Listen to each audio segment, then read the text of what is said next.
I can tell you right now, Tzeentch is not going to be my first campaign playthrough for Total War Warhammer 3. As delightfully cheesy and overpowered as some of their mechanics are, I just don't think the roster grabbed me in the way some of the other factions have already, and Birdman has never been my favorite of the Chaos Gods anyway, even though I think he did a great job raising Lil Wayne to be a fine, upstanding gentleman who respects women and livers in equal measure. At the moment, I'm likely gravitating towards either Khorne or Slaanesh, although I'm open to Papa Nurgle blowing my socks off with some truly putrid disease, should his army list be worthy. No idea if it will be, hopefully we'll see soon enough. Not to worry though, the time of single campaign playthroughs on YouTube is long over. There's never a particularly efficient way of maintaining viewership. If you guys remember back, I don't know, 2 or 3 years ago, anytime you'd upload a campaign, first one might get 100,000, 150,000 views. After that, it'd be like 40,000, then 20,000, then 15,000, and it would just drop from there. But it's looking like an even worse proposition in 2022, and narrowing down my content to a single faction and committing to dozens of campaign parts is just not a smart way to handle short attention spans on this platform, which is why single campaign videos and quicker, more digestible live streams and video content are the meta, and I expect that to continue long into the future. So, first few months after launch, we'll have a great mix of campaign, multiplayer, sieges, and guides across every faction, including the Changer of Ways. So, if you want Tzeentch content, there will be plenty of that anyway. Whichever playthrough I choose first, that will mostly be for my own benefit and won't impact you guys too much at all. But to be fair, also probably be playing well before you guys even get the game, because I'm super cool and special, and y'all are a bunch of plebs. Anyway, today we're focusing on Kairos Fateweaver, the most obese Lord of Change in all of existence, and his own unique campaign mechanics. But we're also getting a look at his army too. Take a look at the page near the bottom. We've got 3 blue horrors, 2 screamers of Tzeentch, and a unit of Chaos Furies.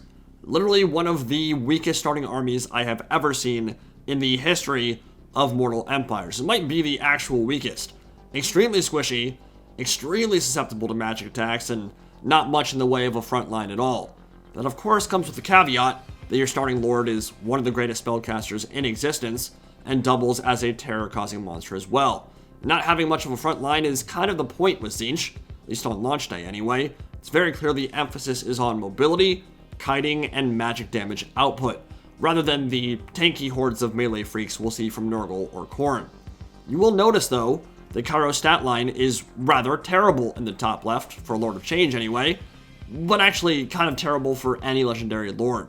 35 melee attack, 20 melee defense means he will not be a particularly effective melee combatant in any way, shape, or form. So, Creative Assembly is 100% committing to the idea that Kairos is a feeble nerd who has never lifted weights or done a single push-up. Ever. Although, of course, he will be good at diving into enemy backlines, because he has 90 plus speed, he flies, he has a lot of mass, can tie down archers, and cause chain routes on already damaged units. My initial inclination that Tzeentch will not be a beginner-friendly faction seems to be lent some credence here, because even though Kairos will eventually become a freaking monster of magic, he won't start off the campaign that way. Although he does appear to own half the lore of Tzeentch straight from turn 1, so he won't be a pushover either. And that in fact is kind of unique to him anyway. I can't think of very many Legendary Lords that even start with more than 1 spell. He's got Blue Fire Tzeentch for a single target magic missile, good for sniping out mages and single entities. Glean Magic for sapping the winds from your enemy and transferring them to your own casting pool. And Pink Fire Tzeentch for blowing through hordes of infantry. And all those will be ready to go right at the start of your playthrough.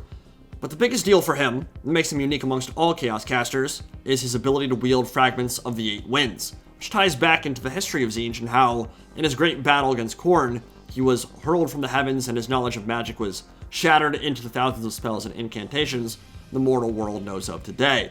So from level 11 onwards, you can choose Fragments of Gur, Shaiish, Akshi, Azir, Gairan, Hish, Shimon, and Ulgu to supplement the lore of Tzeentch, while a second point plopped into each skill will decrease the cooldowns and costs associated with each.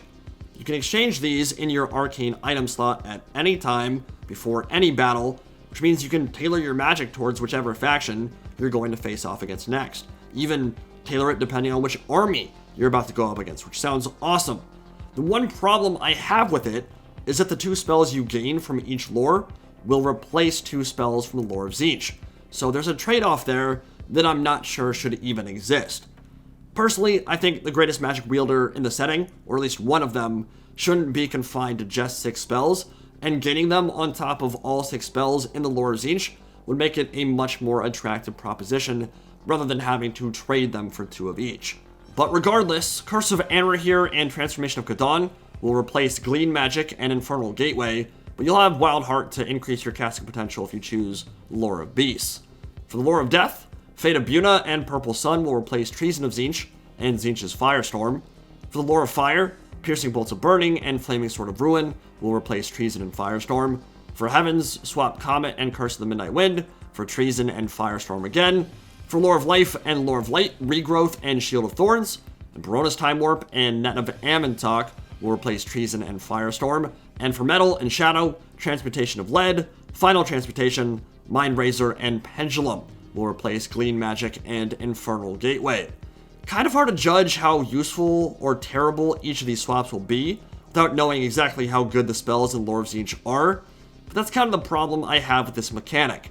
It sounds really cool on paper, and I think it will still be useful, but in practice you'll likely only end up using maybe a handful of the other lores, simply because the swaps aren't going to be good from a cost-benefit perspective for all of these lores of magic. There isn't nearly enough customization here to let people tailor their builds how they want, and we're forced into giving up specific spells that may end up being extremely good, and in fact, even core to how Tzeentch plays. It's a really cool idea, and there may be something I'm missing here, but it feels a bit more limited than maybe it could have been, and frankly, I'm not sure there's much reason to limit it at all. Why not just let people pick the 2 spells they want from each lore, and not have those replace the Lore of Tzeentch spells in any way? Just add them on top, right?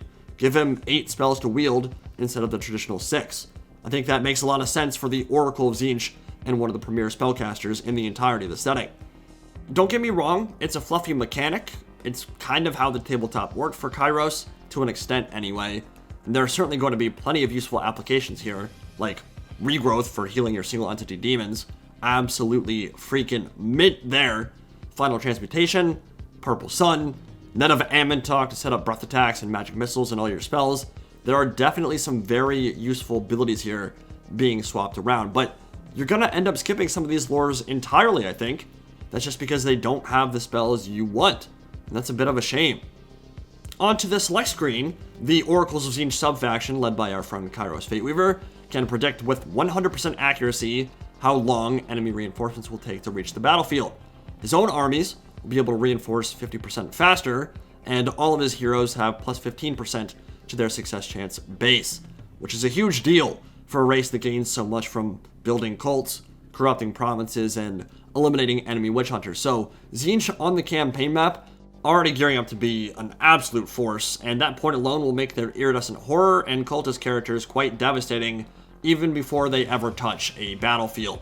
But you might be wondering why we're talking about reinforcements at all. It wasn't even really a mechanic in Warhammer 2, or at least not a particularly well fleshed out one, but there are some big changes coming to how multiple stacks reinforce each other now, and in fact, it's entirely possible to win a battle before reinforcements ever arrive in Warhammer 3, which has some massive implications on those late game Doomstack type battles when chaos shows up and when you're fighting 3v3 or 4v4 stacks.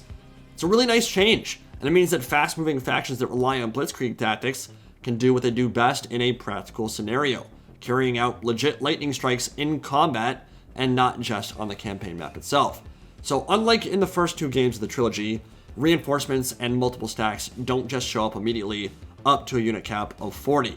There's a timer now that's influenced by a variety of factors, which means it's possible to completely kill off an army and win a battle before reinforcements ever arrive, functionally turning Lightning Strike into an actual combat mechanic. On the flip side of that, Lightning Strike itself has been nerfed to an extent, now requiring 3 skill points instead of 1, and steadily increasing reinforcement time for enemies up until the final point, at which time you will get the old Lightning Strike back and you can completely disable reinforcement armies. So what this is doing is trying to encourage you to play your battles a bit more, which of course will also require some changes to auto-resolve, if that's what they're going for, simply by making Lightning Strike more of a battle ability and less of a purely campaign skill. This whole system sounds a lot more dynamic and interactive now, and then it feels more like armies are maneuvering off map, and you can even pick and choose specifically where your own reinforcements will attack from, at the cost of more time to get into position. So you could have an extra army literally attack from the rear, but that's a tactical choice with some trade-off, and that they might take 5 extra minutes to get into position. You get the benefit of that beautiful hammer and anvil, but they won't be there right at the start, just entering from the other side. You've got to pay in time. And time, with how fast Warhammer battles typically are, is a factor that can completely change how a battle plays out. Really cool changes, and puts Kairos' own mechanics into context, allowing him to better take advantage of reinforcing armies on both sides and outmaneuver opponents even before actual micromanagement on the battlefield begins. So it's kind of a nerf to Lightning Strike in terms of requiring 2 more skill points to get the full benefit, which is a particularly large investment for many of these characters given how ginormous their skill trees will be, particularly for demons and demonic legendary lords in Warhammer 3. But overall, it was an overpowered skill. I think we can all agree on that, and it needed to be slowed down a bit anyway.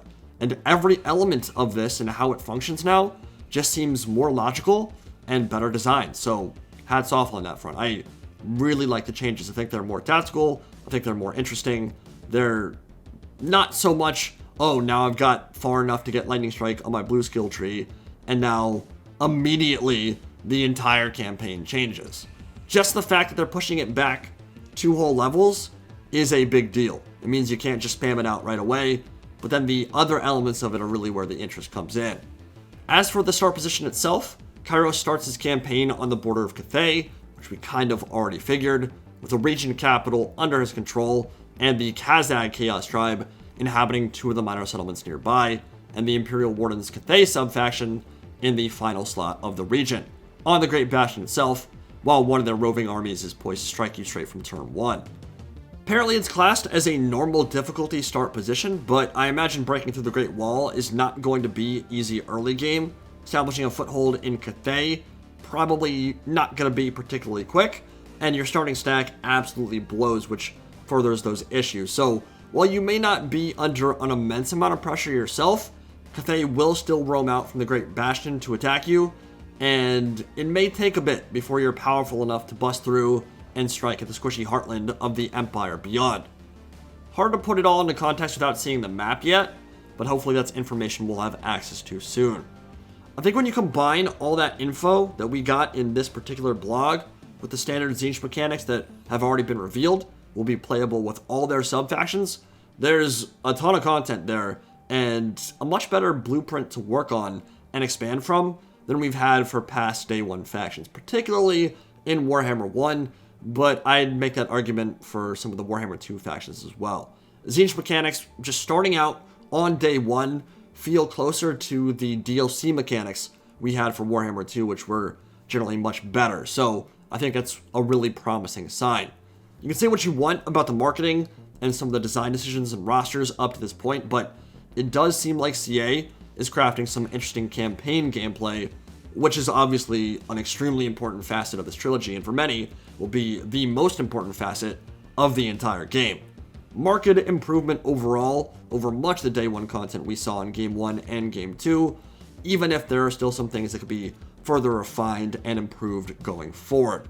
So let me know what you all think of the changes, and I'll see you all in the next video. Indie Pride, signing out for now. Have a good one, guys.